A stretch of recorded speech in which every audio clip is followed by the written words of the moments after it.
যিসকলে 7 বা 7 তাৰিখে 16 তাৰিখে 25 তাৰিখে জন্ম হৈছে তেওঁলোকৰ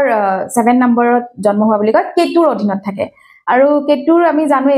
যেহেতু মাইথোলজিত আমি পাইছিলো যে এটা দৈত্যৰ ওপৰৰ ফালটো ৰাহু তলৰখিনি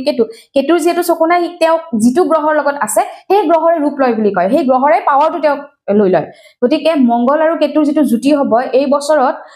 হয় কাৰোবাৰ বহুত ভাল হ'ব আৰু হয়তো কাৰোবাৰ নতুন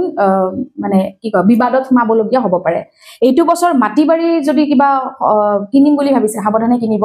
যিসকলৰ মংগল খুব ষ্ট্ৰং কেতু খুব ষ্ট্ৰং তেওঁলোকৰ কথা নাই কিন্তু যদি এনেকুৱা গ্ৰহবোৰ নিজৰ হৰস্কোপত দুৰ্বল হৈ আছে তেতিয়াহলে আপোনালোকৰ জীৱনত বিবাদত সন্মুখীন হ'বলগীয়া হ'ব পাৰে ধৰ্মীয় কাম-কাজত বেছি মন যাব এইটো বছৰ ধৰ্মীয় কাম-কাজত আপোনালোকে খুব বেছি মন দিব পাৰিব বৈবাহিক জীৱনত অশান্তি থাকিব পাৰে এইটো বছৰ আৰু বহুত ক্ষেত্ৰত কিবা হঠাৎ মামলা বা মোকৰ্দমাত জড়িত হ'ব লগীয়া হ'ব পাৰে গতিকে অকমান কেতুৰ মানুহখিনিয়ে সাৱধানে চলিলেই ভাল ডিসিশন লওঁতে